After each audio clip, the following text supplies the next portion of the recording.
Stay tuned now to the James A. Hendricks School of Leadership. Today is Public Affairs Tuesday. The subject is media effects and media bias. Hello everybody, welcome aboard. Welcome aboard. I tell you what, it is so good. So good to come talk to you guys today. Today we're going to talk about media effects and media bias. The first thing is going to be media effects. And to be honest with you, the definition of media from back when I was going to college 28 years ago has drastically changed.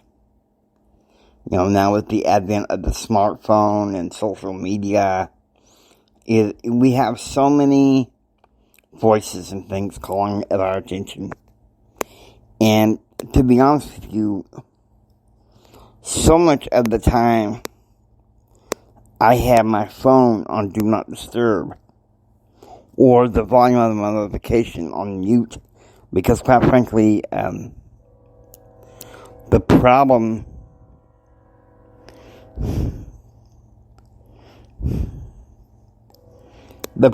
is we are so bombarded. And that's part of the problem with our culture, is we are asking for instant stimulation. And that's one reason why I have decided to reinvent this podcast, where it's not, an everyday, almost 6 days a week, heavy hitting of the news. Now, Thursday I'm going to make an exception.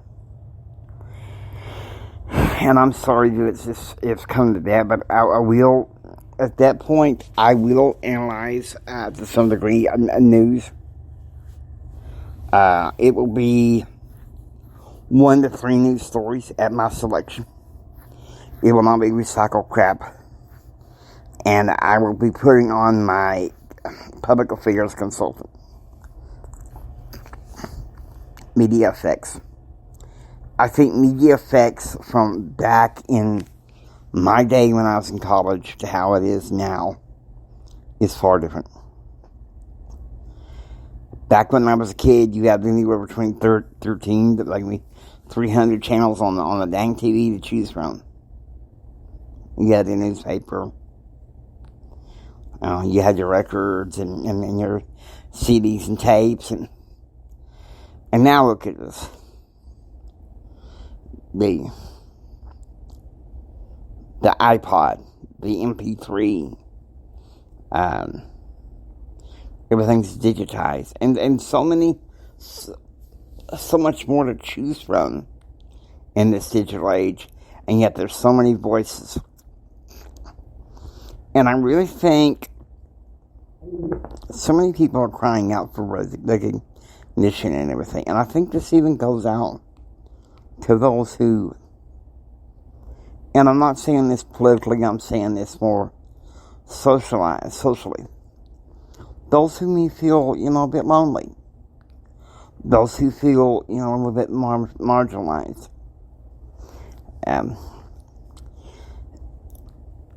Not to speak too much of myself here, but we tend to consume media to find stimulation.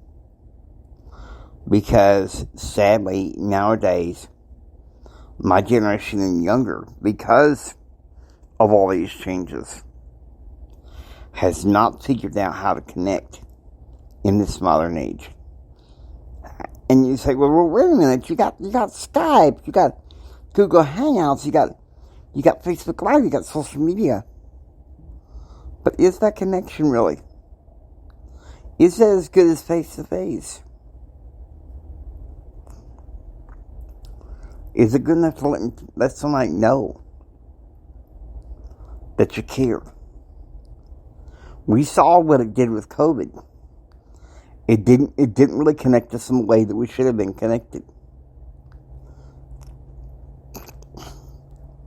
More people were hurt. More tensions were rising. And I have to say, changes have been coming out of the wazoo in my life. No thanks to COVID. Now, I'm not saying it's all bad. It's part of me thinking, to some extent, I think some good changes are coming, but to be honest with you, there's a lot of craziness. And so it's up to us to figure it out. I know it can't be easy. Believe it or not, I know it can't be easy. It's gotta be tough. But let me tell you something. You can have so much going in on your side. Now, here's another topic I want to discuss. Media bias. Now, I think public affairs were meant to be objectivity, but the goal of public affairs is to reach the audience in a way that's a little bit more targeted than, say, news. I'm just being honest with you. And, you go to journalism school, and what's the first thing they teach you in journalism school? You have to be objective. And then you go, and you go through some classes, and all of a sudden you're hooked. Oh, do we mean that there is no media bias? I'm sorry, but there's media bias. Oh, by the way, you can't editorialize. Let me tell you something. I left journalism like a hot potato. And I think if there had been, say, a public affairs major that crossed the majors of political science and, say, mass communications, I wasn't aware too much of the field of communication studies. I just wasn't back then.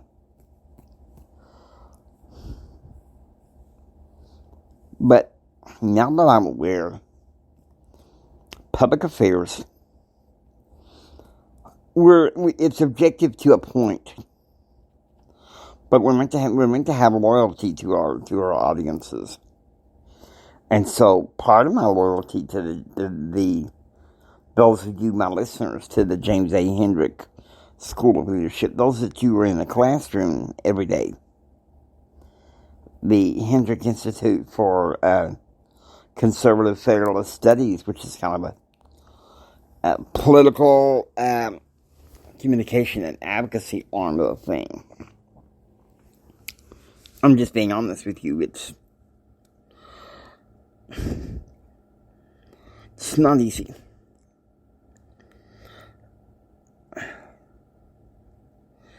But the beauty of it is that in public affairs, I don't see that there's much really saying that there is no media bias. But there's so many different messages throughout the news media, and I think in both sides, a lot of the liberal news deal, they will say, we're real news, And all the others is fake news. And on the conservative side, they think, well, we're real news. And all the others is fake news. And like Fox News, fair and balanced.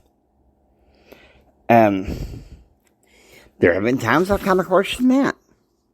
Because there is no such thing as an unbiased media in journalism. There is not. Okay? If you believe that there is no such thing as media bias, or, just absolutely should not be known as such thing as media bias, I'm sorry. Then you believe that the tooth fairy is gonna fart out chocolate for you every Easter. You're like, oh, Jimmy, wait a minute, come on, dude, don't do that to me, don't do that to my kids, that little pictures, Look, I'm just saying that a lot of stuff that they're saying in journalism, on both sides of the aisle, I think even more so among the liberals, And all this stuff. Oh, we're real news, who's trying to say who is real news? News should be, it keeps you informed, in some ways close to your perspective, but it gives you a chance to think for yourself. And that's what the James A. Hendricks School of Leadership is, You don't just sit there, soak in propaganda, and listen to me rant and rave about, and I've done that in the past. And that's why I have reinvented this podcast to be kind of like, hey, let's call it as it is, and less distracted, defiant. I mean, come on, let's not play that stupid game. Why should we play that stupid game? Sit there and complain about the media. Oh, they should be unbiased. Well, then, you believe that the tooth fairy is going to fart out chocolate for your kids every Easter. I know, okay, that's a bit dark. That's a bit dark. Forgive me. You have to forgive me, guys. I have a very warped sense of humor. A very warped sense of humor. So, once again, forgive me, but I'm saying what I see is on my heart. Okay? This ain't easy. Because there's a lot of people, I think, that have been wounded by what they've seen in the past 5 or 6 years.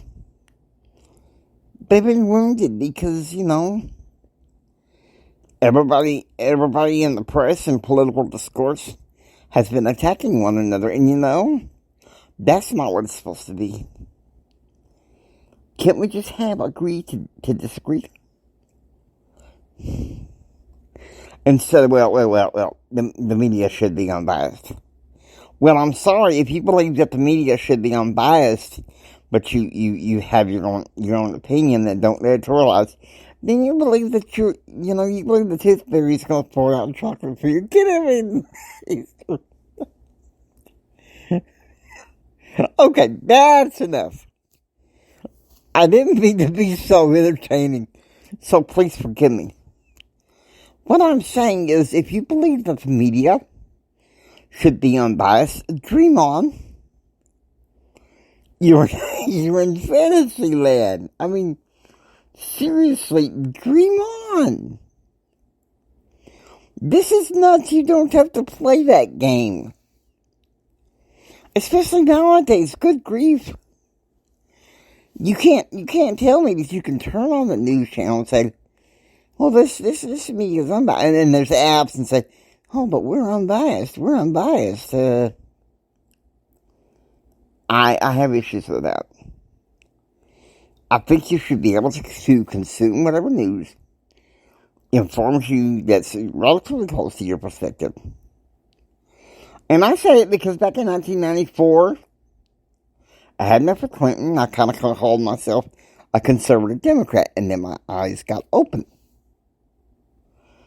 And because I called myself a conservative Democrat, the way some Republicans are acting, I am a conservative federalist, okay? I'm not going to fly around and tell you that that's not so. That's what I am. I'm a conservative federalist, and this is my view regarding public affairs.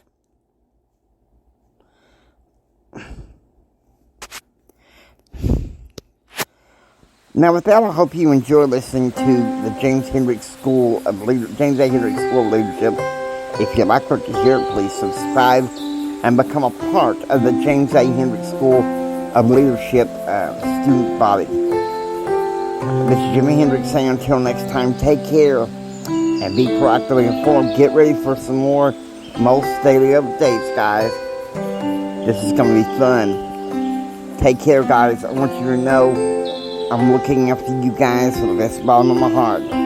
Sorry about the warped humor. God bless each and every single one of you. May God bless you. Y'all have a blessed day. Seriously. Have a blessed day.